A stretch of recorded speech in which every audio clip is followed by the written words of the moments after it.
So, hello everyone, once again, I welcome you all and I hope आप सब बिल्कुल ठीक हो। क्लासेस अब अपनी बंद हो चुकी हैं एंड आई होप आप अपनी प्रिपरेशन ठीक से कर रहे हो, नॉट ओनली ऑफ इंग्लिश, अपने बाकी सब्जेक्ट्स की भी।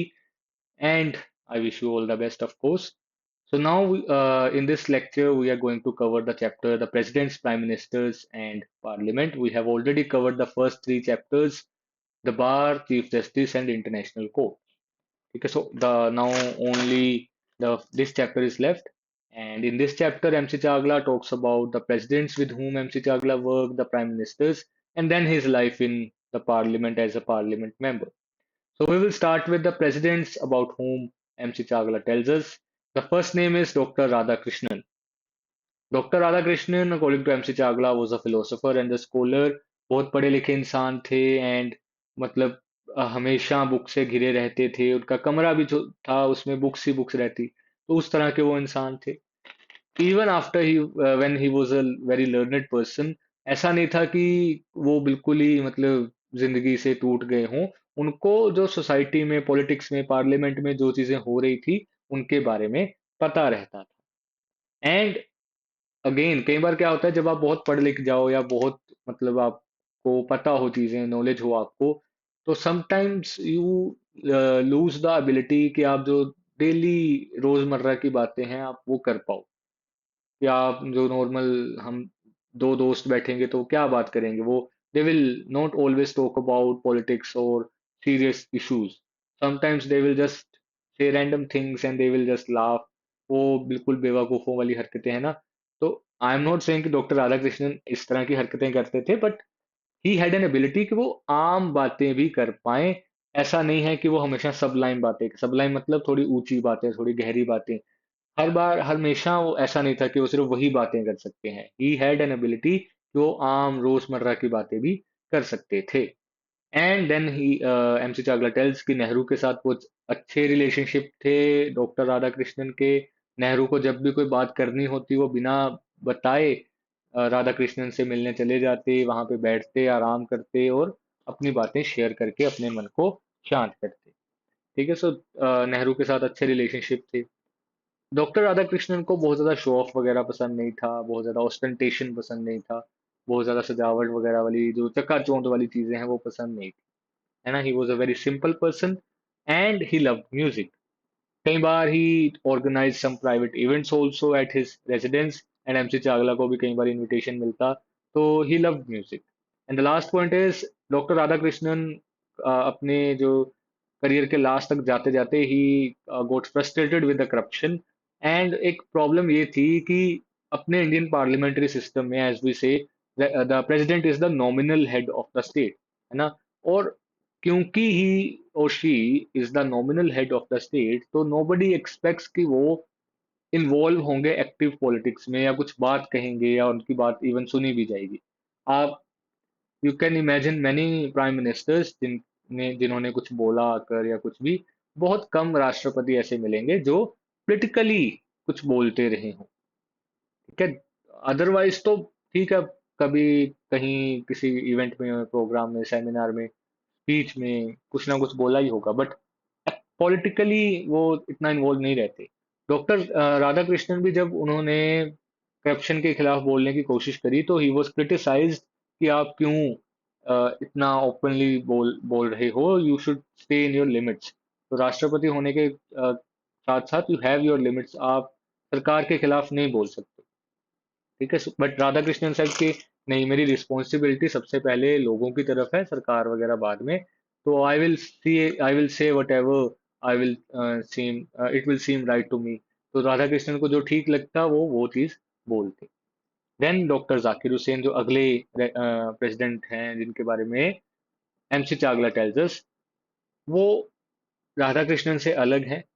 बहुत ज्यादा स्कॉलर टाइप इंसान नहीं है कि हमेशा बुक्स में ही है, but he was a cultured person. बहुत सुलझे हुए इंसान थे वो भी। एंड उर्दू के स्कॉलर थे। ठीक है। उर्दू में उन्होंने शेक्सपियर का एक प्ले भी ट्रांसलेट मतलब वो करते, जब भी उनको टाइम मिलता he try to translate Shakespeare's play, है ना, इन उर्दू। तो उर्दू के वो स्कॉलर थे। गुलाब से बहुत प्यार था, रोजेज से बहुत प्यार था, गार्डनिंग वगैरह करते थे।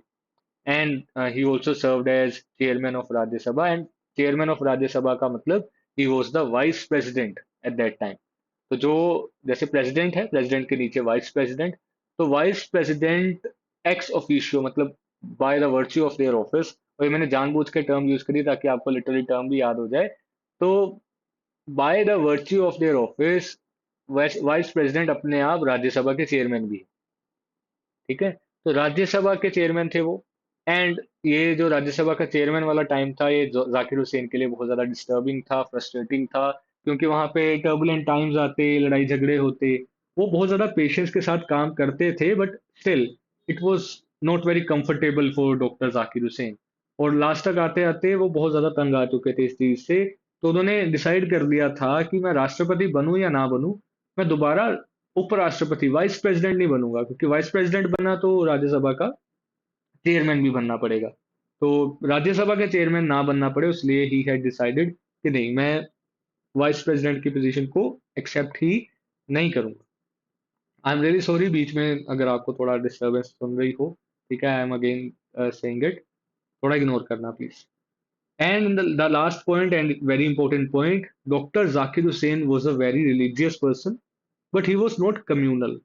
What is the difference between religious and communal? आप धार्मिक हो मतलब आप अपने धर्म को मानते हो, आप उसके रूल्स एंड रेगुलेशंस को फॉलो करते हो। एंड आप जो भी आपके रिचुअल्स हैं, जो भी आपके मन में इमोशंस हैं आपके धर्म को लेकर, आपके फेथ को लेकर, आप उसको प्रैक्टिस करते हो। बट कम्युनल होने का क्या मतलब है कि आप डिवीजन की तरफ चले गए हो, आपने अपने आप को एक कम्युनिटी से एसोसिएट कर दिया है, आपने किसी एक ग्रुप से अपने आप को जोड़ दिया है।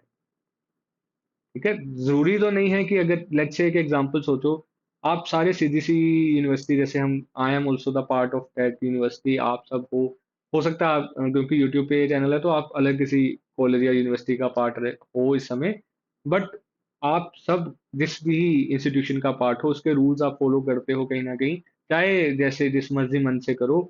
पर इसका मतलब ये तो नहीं है कि आप अगर किसी एक यूनिवर्सिटी या कॉलेज का पार्ट हो तो बाकी जो है वो अलग हो गए हैं। है ना? आप ऐसा तो नहीं कि आप सिर्फ अपने आप को क्लेम करो कि I am the part of this university और दिस कॉलेज ओनली, है ना, और बाकी सब गलत हैं, मेरे वाला ही जो है वो ठीक है। ऐसा नहीं होता, जब ऐसा करते हो तो आप कम्युनल हो चुके हो। ठीक है, सो आप रिलीजियस रहो, आप फॉलो करो अपने रूल्स को, जो भी आपके धर्म के रूल्स हैं, प्रैक्टिस करो उसको ओपनली, फ्रीली, आपको कॉन्स्टिट्यूशन ने हक दिया है। बट कम्युनल होना इज नॉट गुड। ठीक है, तो जाकिर हुसैन इसी बारे में बात करते हैं। Then now let's talk about the prime ministers about whom MC Chagla tells us. First, the very big name, Jawaharlal Nehru, the first prime minister of India। Introduction की कोई जरूरत नहीं है। एमसी चावला इनके बारे में क्या क्या बोलता है। First thing MC Chawla tells कि जवाहरलाल नेहरू को प्रधानमंत्री बनने से उनकी पहचान को कोई बेनिफिट नहीं मिला, कि उनकी जो आइडेंटिटी थी, पहचान थी, वो अपने आप में इतनी बड़ी थी कि वो प्रधानमंत्री बनते चाहे ना बनते, उनकी पहचान अच्छी ही रहती। ठीक है, ही was a very big personality, and he was known domestically also, and abroad also he was very famous and very familiar face। तो nobody even would say कि प्रधानमंत्री बनने से जवाहरलाल नेहरू को कोई बेनिफिट मिला। उल्टा according to MC Chawla, prime minister की जो पोस्ट है उसको जरूर बेनिफिट मिला कि जवाहरलाल नेहरू जैसा इंसान प्रधानमंत्री बना। Then the second point is he was a humanist. Humanist मतलब उनके लिए इंसान सबसे इंपॉर्टेंट है, जिस जिस तरह से हम बोलते हैं कि इंसानियत सबसे ज्यादा जरूरी है, तो उनके लिए भी वैसा ही था। बाकी सारी चीजें, धर्म वगैरह सब कुछ बाद में, पॉलिटिक्स बाद में, सब बाद में, सबसे पहले इंसान। ठीक है। Then religion as an opiate, उनके लिए धर्म एक नशे की तरह था, जो आपको अपनी प्रोग्रेस करने से रोकेगा, जो आपके दिमाग को एक्टिव होने से, फोकस करने से रोकेगा। आपका फोकस उलझाएगा, जिस तरह से नशा आप करते हो तो आप भटक जाते हो अपने रास्ते से। तो according to Nehru, MC Chawla हमें बताता है कि अकॉर्डिंग टू नेहरू, जो धर्म है वो एक नशे की तरह था और कुछ नहीं।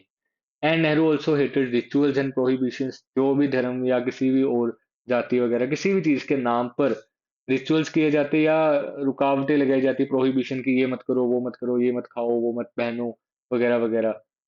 ये सारी चीजों को ये जो सारी चीजें हैं वो नेहरू को अच्छी नहीं लगती थी। ही was a true Democrat. True Democrat मतलब कई ऐसी चीजें थी जो नेहरू को पसंद नहीं थी। जैसे एमसी चावला टेल्स की उनको जो बहुत ज्यादा स्लो वर्किंग है पार्लियामेंट की या जस्टिस सिस्टम की, वो उनको अच्छी नहीं लगती थी। पर as a true leader and democracy के अच्छे लीडर होने के नाते उन्होंने कभी चीजों को अपने हाथ में नहीं लिया। जो चीजें कॉन्स्टिट्यूशन ने अलाउ करी, वो जिस तरह से भी काम किया, he let the things happen that way. तो चीजों को होने दिया उनके हिसाब से, ना कि हर चीज को अपने हाथ में ले लेना। रूल ऑफ लॉ अगर है तो वो आप सबके लिए है।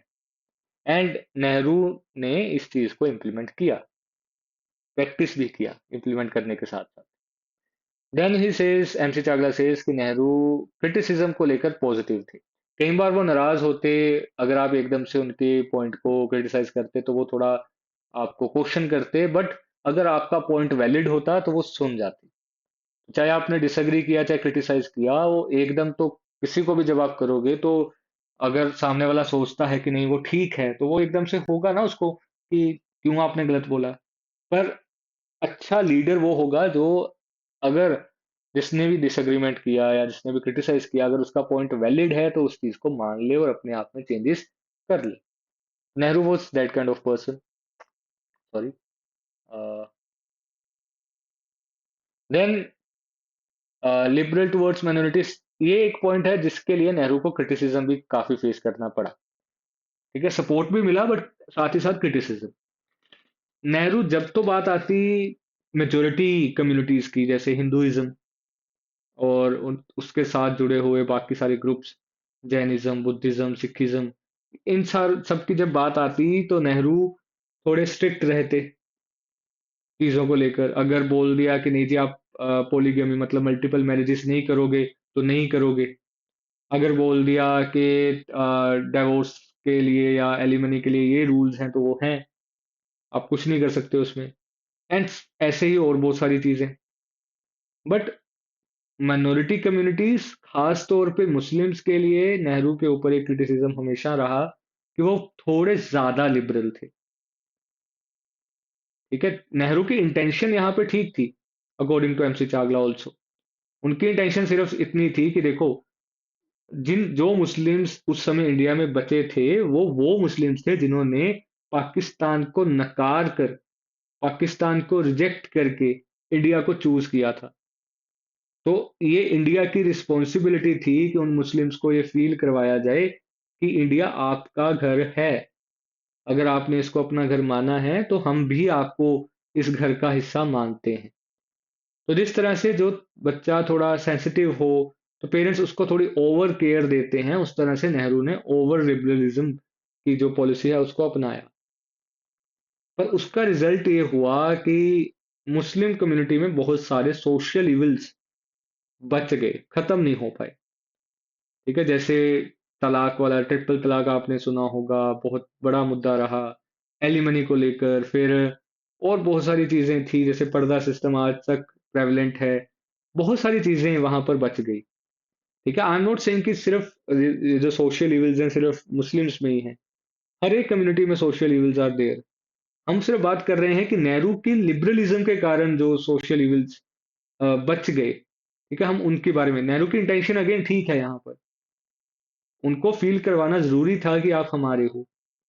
ठीक है, बट उसका जो रिजल्ट हुआ उसके बारे में MC Chawla tells us, and इसी वजह से नेहरू को क्रिटिसिज्म भी फेस करना पड़ा। देन एमसी चावला टेल्स कि नेहरू बहुत केयरिंग थे, बहुत कंसिडरेट थे। एक बार एमसी चावला भी नेहरू के घर पे रहे, तो अ, रात को पहुंचे and Nehru was working at that time, 10-11 बजे के टाइम पे भी नेहरू वाज वर्किंग। तो एमसी चावला ने जो, जिस इंसान ने रिसीव किया था एमसी चावला को, जो सर्वर था, उसको बोला कि मैं प्रधानमंत्री से मिलना चाहता हूँ। तो उसने बोला कि आप वेट करो, prime minister will himself come down and वो आपको मिलेंगे। और नेहरू अपना काम छोड़कर आए, चावला से मिले, उनके साथ 10-15 मिनट बात करी, and then he again went to his work. ठीक है, तो इस यहाँ पे देखा कि केयरिंग है, आए, मिले, बातचीत करी। फील करवाया कि हाँ आप वेलकम हो। फिर जब भी नेहरू कुछ खाते पीते तो वो चावला के बारे में जरूर पूछते कि उसने खा लिया कि नहीं खा लिया, उसको जो चाहिए था वो मिल गया कि नहीं मिल गया। ठीक है, उसके अलावा जब भी कोई डेडलाइंस वगैरह की बात होती तो चावला शायद भूल भी जाते, बट नेहरू हमेशा ख्याल रखते कि नहीं, सारी चीजें टाइम पर हों और कोई चीज किसी की रुके ना। जो इंसान नेहरू को लेटर लिखता, उसी दिन जिस दिन नेहरू को लेटर मिलता, उसी दिन उस लेटर का रिप्लाई वो भेजते। ठीक है, तो ऐसी चीजें दिखाती हैं कि आप अपने आसपास वालों का ख्याल रखते हो। कोई अगर नेहरू से मिलना चाहता, जितने मर्जी वो बिजी रहते, वो 10-15 मिनट निकाल कर उनसे मिलते जरूर थे। ठीक है, खास तौर पे हिज कलीग्स जो पार्लियामेंट मेंबर्स हैं या मिनिस्टर्स हैं। तो ये चीजें दिखाती हैं कि आपको ख्याल है सबका। ठीक है, and he also, and Chawla also tells us कि नेहरू दिखाते नहीं थे कि उनको ख्याल है, दिखाते ये थे कि मुझे फर्क नहीं पड़ता किसी से, but he was a very caring person. And the last point is able administrator. Nehru बहुत ही अच्छे एडमिनिस्ट्रेटर थे, पॉलिसीज को हैंडल करना, चीजों को लीड करना। He was great in that part. रात को एक एक दो दो बजे तक काम करना, जो फाइल जिस दिन खुली है वो फाइल उस दिन खत्म होगी, उस पर डिसीजन लिया जाएगा। ऐसा नहीं कि उसको लटका दो कि कल देखेंगे परसों देखेंगे, या कहीं पड़ी है किसी जगह पर, जो आज के टाइम पे होता है। ठीक है, ऐसा उस समय नेहरू के टाइम तक कम से कम नहीं था। तो दीज आर सम थिंग्स जो नेहरू के बारे में एमसी चावला हमें बताते हैं। फिर he talks about Lal Bahadur Shastri, the second prime minister of India. Lal Bahadur Shastri के बारे में सबसे पहली बात एंड सबसे इंपॉर्टेंट बात, he was very modest and humble person. बहुत ही ज्यादा डाउन टू अर्थ पर्सन थे। अब क्योंकि देखो, नेहरू के बाद आप बने हो प्रधानमंत्री, तो Nehru was a very great, very big personality. और लाल बहादुर शास्त्री को पता था कि वो नेहरू जितनी बड़ी पर्सनैलिटी नहीं है। और यही उनकी खासियत थी कि वो अवेयर थे उनकी लिमिटेशंस को लेकर। उनको पता था कि वो नेहरू जितने काबिल भी नहीं बन पाएंगे, वो नेहरू जितने पॉपुलर भी नहीं बन पाएंगे, बट जो आप हो, आपने उस हिसाब से अपना बेस्ट दिया, एंड उसी वजह से आप अपनी अलग पहचान बना पाते हो। जिस समय देश को नेहरू की जरूरत थी नेहरू ने अपनी तरह का जो काम किया वो किया। तो हम ये नहीं बोल सकते कि शास्त्री जी की को जो इन्वॉल्वमेंट या जो कंट्रीब्यूशन है टुवर्ड्स आवर नेशन, वो कहीं कम रहा हो। ठीक है, and he was a very honest person. मैं ये बात आपको क्लासेस में भी बता चुका हूँ बार बार, एंड अभी दोबारा रिपीट करूंगा। लाल बहादुर शास्त्री उन कुछ पॉलिटिशियंस में से एक हैं जिन्होंने एक्टिव पॉलिटिक्स में रहते हुए भी, जिनके खिलाफ करप्शन के इल्जाम तक नहीं लगे। ठीक है, कोई रैंडम किसी ने मुंह उठा के कुछ भी बोल दिया, वो अलग बात है, पर बिल्कुल किसी भी तरह का आरोप ना लगना, ये बहुत इंपॉर्टेंट है। और लोग मानते थे कि ही was a very honest person. ठीक है, कोई नहीं, आज के टाइम पे भी कोई नहीं उनके ऊपर उंगली उठा सकता कि उन्होंने कोई करप्शन की होगी। उल्टा, देर आर मेनी एग्जाम्पल्स। मैंने जैसे एक एग्जाम्पल आपको दी थी, और सिर्फ एक ही एग्जाम्पल दूंगा ताकि लेक्चर ज्यादा लंबा ना चाहिए। माई इंटेंशन इज कि मैं आपको समझा दूं। बात होती है कि पार्लियामेंट में, जो ये बुक में से ही आपके एग्जाम्पल, पार्लियामेंट में the discussion was going on कि मिनिस्टर्स को बहुत बड़ी बड़ी गाड़ियां चाहिए। डिस्कशन चल रही है, और सब सुन रहे हैं आराम से। Shastri ji is also sitting, वो आराम से सुन रहे हैं पहले बैठ के। फिर एकदम से वो खड़े होते हैं, और शास्त्री जी की ना हाइट बहुत छोटी थी। तो एकदम से वो खड़े होते हैं और बोलते हैं कि अगर मैंने इतनी बड़ी गाड़ी ले ली तो मैं उसमें दिखूंगा नहीं, तो इसलिए मुझे बड़ी गाड़ी नहीं चाहिए। मतलब आप सोचो, अपनी हाइट का मजाक उड़ाकर इतना बड़ा पॉइंट क्लियर कर दिया कि भाई मुझे नहीं चाहिए बड़ी गाड़ी। और यहाँ पर हाइट से बड़ी इंपॉर्टेंट चीज ये थी कि आप अपनी पहचान किस दम पर बनाना चाहते हो। Are you a successful person because आपके पास बड़ी गाड़ी है, या आपके पास बड़ी गाड़ी इसलिए है कि आप सक्सेसफुल हो। तो दोनों में से सबसे पहले क्या इंपॉर्टेंट है? अगर लोग आपको सक्सेसफुल इसलिए मानते हैं कि आपके पास गाड़ी है, तो फिर आप सक्सेसफुल नहीं हो, क्योंकि आपके पास जब जिस दिन गाड़ी नहीं रहेगी, लोगों के अकॉर्डिंग फिर आप फेलियर हो जाओगे। पर अगर आप इररिस्पेक्टिव गाड़ी है नहीं है, फिर भी अपनी पहचान अलग बना पाओ, that is true success. And वही चीज कहीं ना कहीं यहाँ पर शास्त्री जी ने बोली। And the fourth point is he believed in consensus. अगर कोई भी मुद्दा आता पार्लियामेंट में या अदरवाइज भी, तो वो सबकी राय जानने में विश्वास रखते थे एंड कोशिश करते थे कि सबको मना लिया जाए, even if you are from opposition. तो वो कोशिश ये करते थे कि सबको मना लिया जाए, सबको समझा लिया जाए। एंड हमने अभी तक बात करी कि बहुत हम्बल हैं, बहुत डाउन टू अर्थ इंसान है, बहुत प्यारे से इंसान है, but he was flexible in his approach.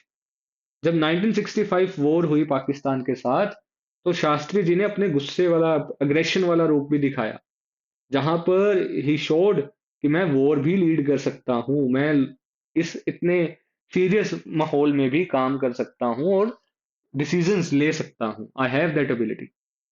ठीक है, तो वो भी उन्होंने वहां पर अपना इंटेंट एंड अपनी एबिलिटी दिखाई। फिर द लास्ट इज इसी चीज से जुड़ा हुआ है, ताशकंद डिक्लेरेशन उन्होंने साइन करी। शास्त्री जी को पता था कि अगर वो इस डिक्लेरेशन को साइन करेंगे तो पार्लियामेंट में उनको क्रिटिसाइज किया जाएगा, पर उनके लिए ज्यादा इंपॉर्टेंट था जानों को बचाना। उनको पता था कि जब तक वॉर चलेगी दोनों साइड्स के लोग मरेंगे, नुकसान दोनों तरफ होगा। तो ही सिंपली बिलीव्ड कि अगर शांति हो सकती है किसी तरह से, तो होने दिया जाए उसको। उसके बाद कंट्रोवर्सी भी हुई एक, ताशकंद से वापस आते टाइम जो शास्त्री जी हैं उनकी डेथ हो जाती है, प्लेन क्रैश होता है। एंड ये हमेशा कंट्रोवर्शियल रहा है कि वो डेथ किस तरह से हुई। ठीक है, अलग अलग थ्योरीज हैं इस चीज को लेकर वैसे तो। ठीक है, one of the theories is कि प्लेन क्रैश हुआ, and there are many other theories. तो जिस तरह से सुभाष चंद्र बोस की डेथ के बारे में थोड़ी कंट्रोवर्सीज रही हैं, कॉन्स्पिरेसी थ्योरीज रही हैं, वैसे ही यहाँ पे भी थोड़ी बहुत रही हैं। मैंने खुद ने भी पर्सनली इसमें बहुत ज्यादा नहीं पढ़ा है, तो मैंने सिर्फ आपको बता दिया। इफ यू आर इंटरेस्टेड तो आप इस बारे में पढ़ सकते हो। ठीक है, मैं बहुत ज्यादा इस बारे में नहीं जानता इस समय। Then the next prime minister about whom MC Chagla tells, and the most controversial one, Indira Gandhi. And MC Chawla, Indira Gandhi के बारे में बात करने से पहले आपको एक डिस्क्लेमर देते हैं कि उसने इंदिरा गांधी के साथ काम किया है एंड वो अभी भी प्रधानमंत्री है जिस समय एमसी चावला बुक लिख रहे हैं। तो वो बहुत केयरफुल रहेगा कुछ भी लिखने से पहले। ठीक है, सो वो डिस्क्लेमर देता है आपको। MC Chawla starts telling us about Indira Gandhi and he tells कि शुरू में इंदिरा गांधी जब एमसी चावला को मिली फर्स्ट टाइम, जब वो ना कोई मिनिस्टर थी, कुछ भी नहीं थे, सिर्फ नेहरू की बेटी थी, तो उस समय she was very shy and बात करना नहीं आता था उसको, टॉकेटिव नहीं थी, बिल्कुल बात नहीं करती थी। फिर जब वो मिनिस्टर ऑफ ब्रॉडकास्टिंग बनी इंदिरा गांधी, तो तब भी वो अनकंफर्टेबल रहती थी क्वेश्चन से। अगर उनको कोई क्वेश्चन पूछा जाता तो she was not very comfortable in answering question. As a minister कोई भी पार्लियामेंट मेंबर आपको आपके मिनिस्ट्री के रिलेटेड क्वेश्चंस पूछ सकता है।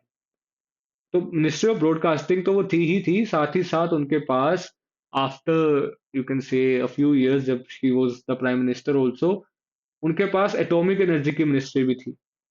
अब you can not expect a politician कि वो एटॉमिक एनर्जी जैसे मुद्दे पे बहुत ज्यादा टेक्निकल नॉलेज रखते होंगे, even if you are the ministers of और द प्राइम मिनिस्टर। ठीक है, तो आप इतनी एक्सपेक्टेशन नहीं रख सकते।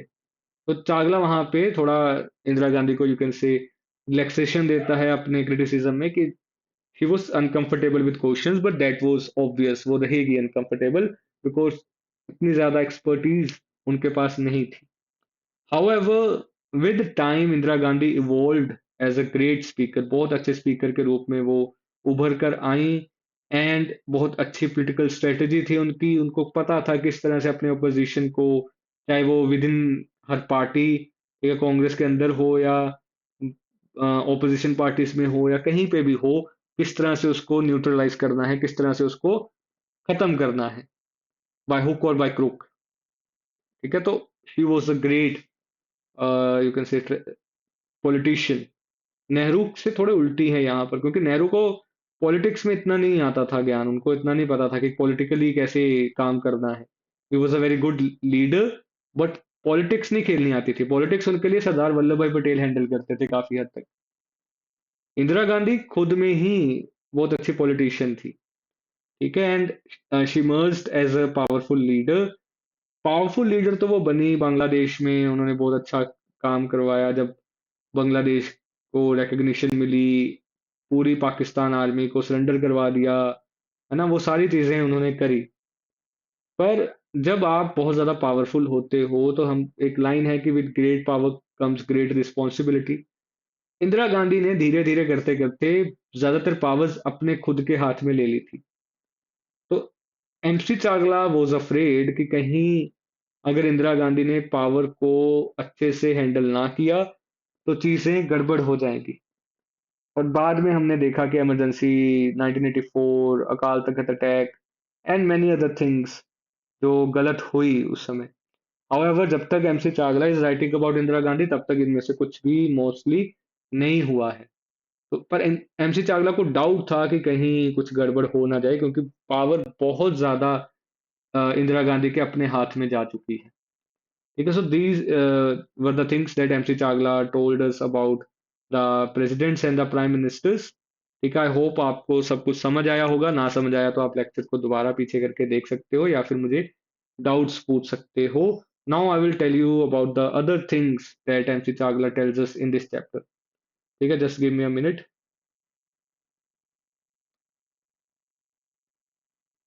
Alright, so what are the other things that MC Chawla tells us? First of all, एक लेप्रोजेरियम इंसिडेंट हुआ। क्या था ये इंसिडेंट? इस समय एमसी चावला एजुकेशन मिनिस्टर थे एंड जवाहरलाल नेहरू प्रधानमंत्री थे।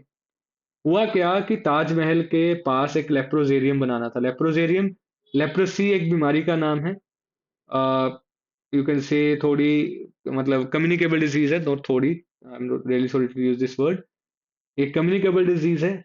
और एमसी चावला वाज अफ्रेड कि अगर ताजमहल के पास इसको बनवाया तो फर्स्ट ऑफ ऑल जो टूरिस्ट आते हैं ताजमहल, क्योंकि ये कम्युनिकेबल डिजीज है, तो उनके मन में थोड़ी प्रॉब्लम आएगी, ट्रिविया आएगा, प्रॉब्लम आएगी कि हम किस तरह से जा सकते हैं वहां पे। और दूसरा, क्योंकि ताजमहल एक हिस्टोरिकल मॉन्यूमेंट के साथ साथ एक मुस्लिम मॉन्यूमेंट भी है, मुस्लिम्स के लिए रिलीजियस इंपॉर्टेंस वाली जगह भी है। तो उस वजह से एमसी चावला टेल्स के हो सकता है कि पाकिस्तान इसको मुस्लिम्स को भड़काने के लिए यूज करे कि देखो एक मुस्लिम बिल्डिंग को इंसल्ट कर दिया, उसके पास लेप्रोजेरियम बना दिया, एक ऐसी बिल्डिंग, एक ऐसा हॉस्पिटल बना दिया जहां पे कम्युनिकेबल डिजीजेस का इलाज होता है। तो एमसी चावला वांटेड कि लेप्रोजेरियम वहां पे ना बने। तो ही वेंट टू नेहरू, उनको बताया। नेहरू को पहले तो बहुत गुस्सा आया कि आप लास्ट मोमेंट पे क्यों बता रहे हो। तो एमसी चावला बोलते हैं कि मैं तो अभी अभी मिनिस्टर बना हूँ, इससे पहले जो हुआ उस बारे में मैं कुछ नहीं कह सकता। एंड एमसी चावला श्योर्स नेहरू कि आप मुझे पावर दो, I will deal with the situation. तो नेहरू ने सहमति दी अपनी। एमसी चावला ने फिर जापानीज एम्बेसडर से बात करी। अब जापानीज एम्बेसडर कहाँ है बीच में? ये जो सारी फंडिंग आई इस लेप्रोजेरियम के लिए वो जापानीज गवर्नमेंट ने दी थी। तो जापानीज एम्बेसडर से बात करी, उसने भी मना किया कि नहीं, आप लेप्रोजेरियम की पोजीशन नहीं चेंज कर सकते। तो अल्टीमेटली डिसीजन क्या हुआ, जिसमें ना तो पूरी तरह से एमसी चावला खुश थे, ना ही जापानीज एम्बेसडर, ना ही नेहरू। एग्रीमेंट ये हुआ कि लेप्रोजेरियम में सिर्फ रिसर्च की जाएगी, ना कि पेशेंट्स का ट्रीटमेंट। पेशेंट्स के ट्रीटमेंट के लिए अलग से हम एक बिल्डिंग ताजमहल से दूर कहीं और आपको दे देंगे। तो इस चीज पे एग्रीमेंट हुआ इन सब का। तो दिस वाज दिस इंसिडेंट। उसके बाद ये जो मैंने लिखा चागलास गिल्ट, हुआ क्या कि चागला को एक एज एन एम्बेसडर बाहर जाना था, न्यूयॉर्क जाना था। तो जब वो गए वहां पर, उससे बाद when he return from his visit, तो he wanted to meet Nehru. उनको बताना चाहते थे कि क्या क्या हुआ वहां पर, रिपोर्ट देना चाहते थे, because it was an official visit, है ना। तो नेहरू उस दिन, जिस दिन एमसी चावला वापस आया उसके बाद Nehru was about to leave on a vacation. तो एमसी चावला को लगा कि चलो छुट्टी पे जा रहे हैं, अभी मैं डिस्टर्ब नहीं करता, जब वापस आएंगे तब बात करूंगा। जिस दिन नेहरू अपनी वेकेशन से वापस आए, उसके अगले दिन दोपहर में एमसी चावला अपना लंच कर रहे थे, तभी एमसी चावला को न्यूज मिली कि नेहरू गुजर गए हैं, नेहरू हैज पास्ड अवे। ठीक है, नेहरू की डेथ हो गई है। तो चावला के मन में गिल्ट रह गया कि आखिरी बार वो नेहरू से मिलना चाहता था बट मिल नहीं पाया। ठीक है, so this was the guilt. अगली बात जो है द मूवी प्रीमियर, इस समय Lal Bahadur Shastri was the prime minister and MC Chawla is again the education minister. तो लाल बहादुर शास्त्री और एमसी चावला को एक मूवी के प्रीमियर में बुलाया गया, मूवी की फर्स्ट जो स्क्रीनिंग होती है उसमें बुलाया गया। एंड मूवी जो है वो उस समय प्लान ये था कि दोनों हाफ टाइम मतलब इंटरवल तक बैठ के देखेंगे, उसके बाद go they will leave the you can say theatre. जब इंटरवल पास आया तो लाल बहादुर शास्त्री को मूवी बहुत अच्छी लग रही थी, तो he wanted to watch the full movie. तो उन्होंने एमसी चावला से पूछा कि क्या मैं पूरी मूवी देख लूं, क्या कुछ प्रॉब्लमेटिक तो नहीं लगेगा। तो एमसी चावला रिप्लाइज कि नहीं सर, आप प्राइम मिनिस्टर हो, तो कभी कभी आपको भी जो थोड़ा एंजॉयमेंट, थोड़ा रिलैक्सेशन अलाउड है ना। तो यहाँ से हमें क्या पता चलता है, वही पॉइंट कि लाल बहादुर शास्त्री कितने हम्बल थे। प्राइम मिनिस्टर होने के बावजूद he is asking his minister कि अगर मैं पूरी मूवी देख लूं तो कुछ गलत तो नहीं हो जाएगा। और आज के हमारे जो मिनिस्टर्स एंड चीफ मिनिस्टर्स हैं, जो अपने या प्राइम मिनिस्टर भी इवन कई बार, ठीक है, नॉट ओनली नरेंद्र मोदी, इनसे पहले जो रहे, उनसे पहले जो रहे ministers and chief ministers and powerful politicians, उनको ना तो आपके ना ही हमारे किसी के भी, ना ही खुद के शायद किसी के भी टाइम की वैल्यू उतनी नहीं है ना। पर यहाँ पे वो सी कि कितने हम्बल इंसान थे वो। फिर MC Chawla now talks only about his life in the parliament. ठीक है, sorry for the disturbance. So MC Chagla talks about his life in the parliament. First of all, he tells कि पार्लियामेंट का जो mood है वो बहुत जल्दी बदलता है। It is a very short point. कभी भी गुस्से हो जाते हैं लोग, कभी भी शांत हो जाते हैं, एकदम से गुस्से में एकदम से माहौल ठंडा हो जाता है, तो मूड बहुत जल्दी बदलता है पार्लियामेंट का। फिर बहुत सारी पर्सनैलिटीज का नाम आता है। ये जो लिस्ट है वो आपको ऑलरेडी शॉर्ट नोट्स में मैंने दे दी है, तो I am not going to read any names. कोई फायदा नहीं है, सिर्फ नाम लेने से क्या हो जाएगा। तो आप उस लिस्ट को पढ़ सकते हो, जितने नाम आपको याद रहें उतने आप रख सकते हो। उसमें मैंने हाईलाइट भी कर दिया, जो इम्पोर्टेंट नाम है उनको मैंने हाईलाइट करके आपको भेज दिया है। ठीक है। And then injustice. अब इनजस्टिस क्या था कि कुछ स्टेट मिनिस्टर्स या कुछ पार्लियामेंट मेंबर्स बहुत अच्छे थे, वो बहुत मेहनत करते थे अपने काम के लिए, बहुत ज्यादा पढ़ते थे एंड कोशिश करते थे कि वो बहुत मतलब अच्छा रिजल्ट दें। उसके बावजूद उनको कैबिनेट में या ऊपर वाले जो पोजीशंस है उन पे जगह नहीं मिलती थी। And according to MC Chawla इसलिए नहीं मिलती थी क्योंकि उनके पास कोई गॉड फादर या कोई पॉलिटिकल सपोर्ट नहीं था। और ये इनजस्टिस था उन लोगों के साथ भी और पार्लियामेंट्री सिस्टम के साथ भी। फिर एक बहुत इंटरेस्टिंग इंसिडेंट हुआ, Svetlana incident. Svetlana was the daughter of Russian leader Stalin. जब क्या था, स्वेतलाना का जो हस्बैंड था, ही वॉज एन इंडियन। तो जब स्वेतलाना के हस्बैंड की डेथ हुई तो स्वेतलाना जो लास्ट राइट्स होते हैं, जो लास्ट रिचुअल्स होते हैं डेथ सेरेमनी के साथ जुड़े हुए, शी वांटेड कि वो इंडिया में आके करे, अपने हस्बैंड की अस्थियों को इंडिया में आके गंगा में बहाए एंड देन ऑल्सो जो बाकी के राइट्स हैं उसको कंप्लीट करे। तो वो आई यहाँ पर एंड थोड़ी देर यहाँ पे रहने के बाद, अपने हस्बैंड के गांव में रहने के बाद, शी वांटेड कि थोड़ा और टाइम वो रहे। पर रशियंस ने ऑलरेडी बहुत ज्यादा मुश्किल से स्वेतलाना को परमिशन दी थी इंडिया आने की।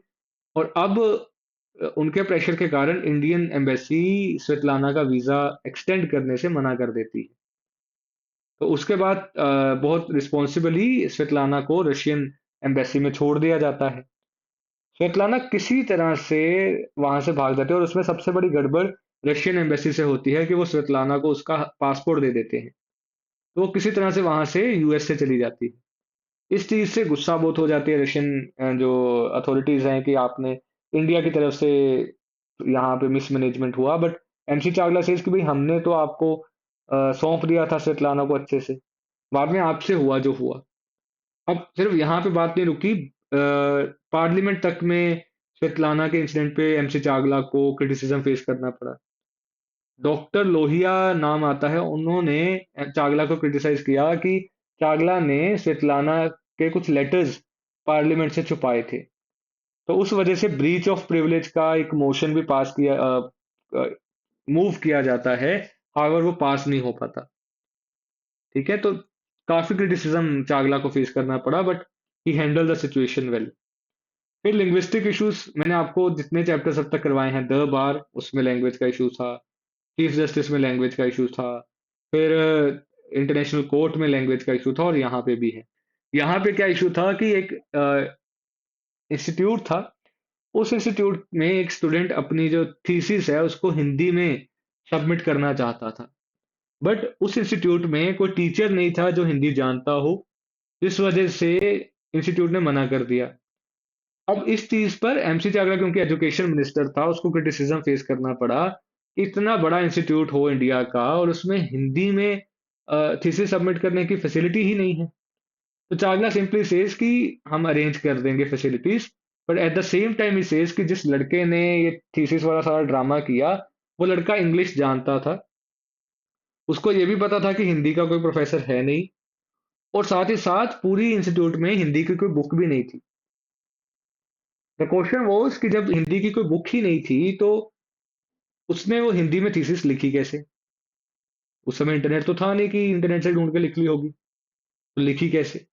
तो ये बहुत बड़ा क्वेश्चन था। तो चावला ब्लेम लगाता है उस लड़के पे कि उसने सिर्फ पॉलिटिकल बेनिफिट के लिए इस चीज को रेज किया, अदरवाइज उसकी इंटेंशन जो है वो गलत थी, मालाफाइड इंटेंशन थी उसकी। ठीक है। फिर अगला इंसिडेंट होता है भुट्टो की स्टुपिडिटी। भुट्टो पाकिस्तानी पॉलिटिशियन, बाद में आगे जाकर he will become the greatest leader, one of the greatest leader, and I am sarcastic here to be clear, of Pakistan. And अब इसने किया क्या? स्टूपिड क्यों बोला इसको चागला ने?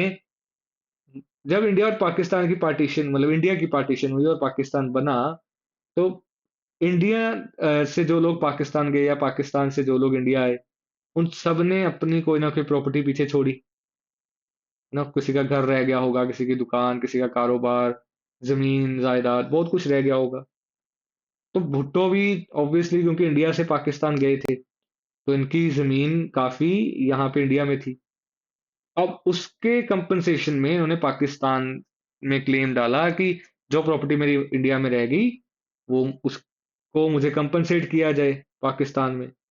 अब यहाँ तक सब ठीक था। स्टुपिडिटी तब आई जब इन भाई साहब ने इंडिया की सिटीजनशिप क्लेम करी कि मुझे इंडिया का भी सिटीजन बन के रहना है।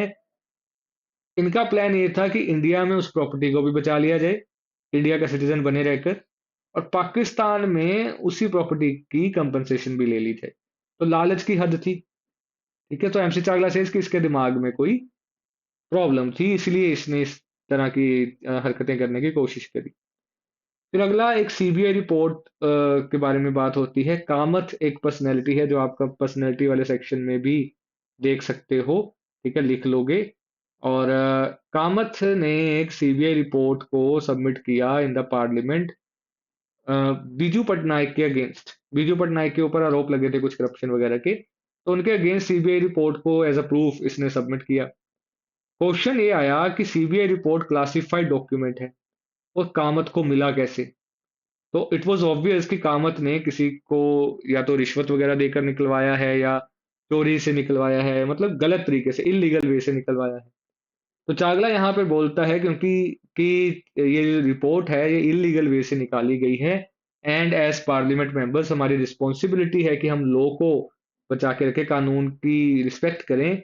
तो इस रिपोर्ट को बिल्कुल भी मानना नहीं चाहिए। पर जो स्पीकर थे हाउस के, उन्होंने बोला कि नहीं, रिपोर्ट ठीक है, उसको निकालने का तरीका जो भी था, रिपोर्ट जेन्युइन है, इसलिए रिपोर्ट की ऑथेंटिसिटी को देखते हुए उसको एज अ प्रूफ मान लिया गया।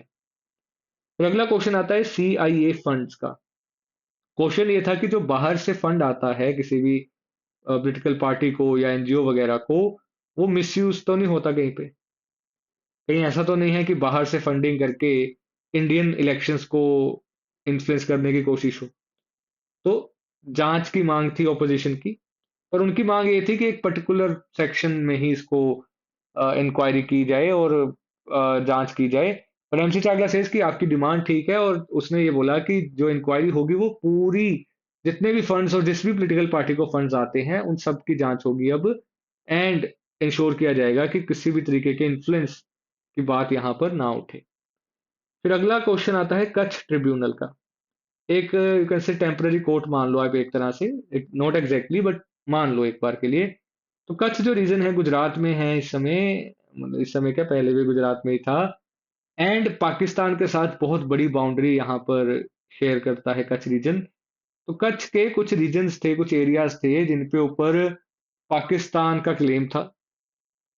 इंडिया प्रूव कर चुका था इस चीज को कि पाकिस्तान का लीगल क्लेम कोई नहीं है उस जगह पर इस ट्रिब्यूनल ने, इस कोर्ट ने पाकिस्तान फिर भी प्रूव होने के बावजूद पाकिस्तान के फेवर में डिसीजन सुनाया। और इनका क्या आर्गुमेंट था कि अगर पाकिस्तान को ये जमीन ना दी तो पाकिस्तान को ये लगेगा कि जो इंटरनेशनल कोर्ट्स या इंटरनेशनल ऑर्गेनाइजेशंस हैं वो हमेशा इंडिया का साथ देते हैं, पाकिस्तान का नहीं देते।